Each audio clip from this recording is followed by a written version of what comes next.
signs that you need the 80-20 rule to restore your hair or to save your hair. And this video is basically more so talking to those that have not gotten to the point where they are completely bald, or they have permanent hair loss, or they still have enough hair that can camouflage and that they can restore their hair, right? So these are the signs. Breakage. If you're experiencing breakage, I have seen the videos that are going on where I see, I don't think they're actually licensed hairstylists, but they're showing viewers how to bleach their hair, and they're taking a 30 volume and they're applying it to their hair from roots to end, which is terrible application. Or they already have their hair bleached to like a level 9 or 10, and then they run that 30 volume mixed bleach over not just the hair that has not been decolorized, but also the hair that's already been decolorized, which eventually will they will experience shedding. Then they will experience hair loss, and they will notice, which you see a lot of videos where they're like, well, how did you lay your hair down? Of course you can lay it down because it's thinning, right? Because now you're taking this process and you've broken that hair down to that point. The next thing is, so you may have a chemical, even if you're dealing with straightening, keratin straighteners still. I see people, they got a new curl. It's still the curly perm, reformation of hair color. Of curling the hair. They're calling it a new thing. So you have that. I can't think of the name of it. And then if you're experiencing maybe a hair condition where there's psoriasis, some form of ringworm, different things like that. Or if you're noticing bald spots, now that you have done your extensions, you notice your hair is thinning, you're noticing bald spots. These are all the signs that you have to stop the bad practices and go ahead to the 80-20 rule. Now, what does that mean? That means finding different hairstyles, like look at this one. Finding different hairstyles that you don't have to destroy your hair to look good. You know what I mean? So what do I mean by that?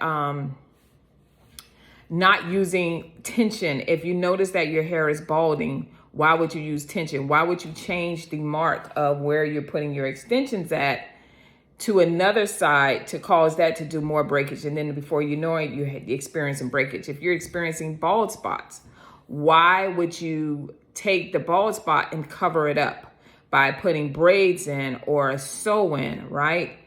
It defeats the whole purpose, because your hair is telling you something. Your body is saying, hey, I need help. At that point, that's where you need to get the services necessary to find out, hey, is this a permanent situation?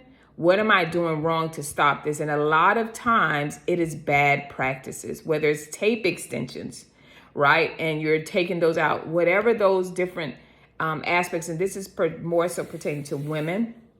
Whatever it is that you're doing, that you're noticing that your hair is falling out or breaking, whether it's chemical or extensions or whatnot, you have to change that. You have to find out the diagnosis of your hair, and then you have to turn around and change your whole mindset of, doing it a different way, which is the 80-20 rule. All right. It defeats the purpose for you to notice that you have hair loss, right? And you're like, oh, you know what? My hair is thinning. And then you go into the salon, or you go to someone's home, or you do it yourself, and you go ahead and you put more extensions or more whatever you're doing to the hair. You may treat it. You say, okay, I got the medication. I found out the diagnosis. It's not permanent. And then you go and treat it with whatever the medication may be, whether it's an actual medication that's oral or topical, or maybe it's a shampoo, whatever the case may be, to go back and say, okay, I did the treatment. Now let me go back and put more adhesive on my hair, more extension on my hair to cover this up. I'm gonna let it grow under it. Is crazy.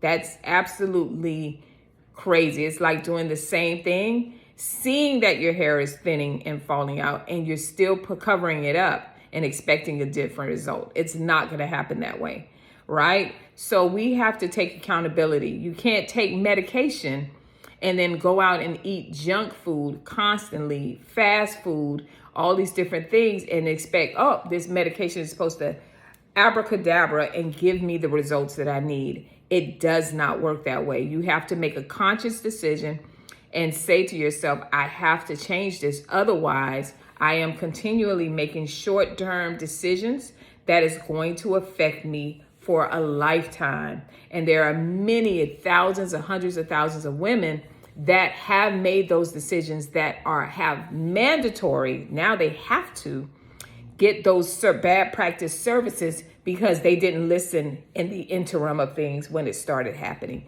And that is something that I really, really try to push and educate you guys on, because there's so much out here, so much miseducation that we're doing, and that we're losing our hair. And I'm going to tell you a real quick experience, and I'm going to let it go at this. I had extensions in my hair, if you guys noticed, a couple of weeks ago, or maybe a week ago. And one of the reasons why I don't wear extensions a lot is because when I take it out, it's addictive, right? I'm like, oh gosh. So I got used to just pulling my hair back and going to sleep, and, you know, being able to wash my hair makes you a little lazy, right? But I knew it was time. My hair dreads up within 2 weeks at a time. It'll dread up if I keep it braided up or anything. That's just the texture of my hair. So it was 4 weeks. So I took it out, and immediately I styled my hair. I actually did a video, and I hated it because it looks so thin. And that's what it does. It's almost like mentally, it's like, oh my gosh, my hair is thin, you know, because it was a lot of shedding, because your hair sheds at least 75 to 100 strands a day. So it was a lot of shedding that was going on right under that extension process. So I was like, oh gosh, you know, my hair is thin. But I had to set in my mind and say, you know, Lee, your hair is your hair texture. You always had fine hair, even though it looks full. You have to adjust and train your hair. Nothing has changed before you put the extensions in. It's just that the extensions were in, so you didn't see the shedding as you would do every other day when you would comb your hair. So I understand that extensions and color and different things like that is an addiction, right? And it's okay to do colors, and it's okay to do extensions, but it should not be 80% of that and 20% of, okay, I'm going to wear my hair out for a couple of days. And your hair has to be trained.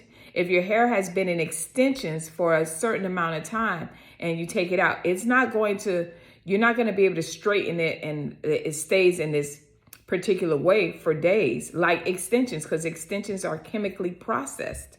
They are chemically processed to give you the look that you want. Your hair is not. So we have to learn to train and love our hair and understand our hair. And sometimes it takes long to figure that out, but you can. All right. So we have to shift the mindset, and we have to get over to the 80-20, 80% of wearing your hair, figuring out the cost of hair loss if you're experiencing that, and 20% of doing those things to alter your hair to give you that look that you want. It should not be 80% of you wearing extensions, because eventually you are going to experience hair loss. As you get older, you are going to have hair loss. That's a promise if you do not take care of your hair. All right, I'll see you guys next video. Bye.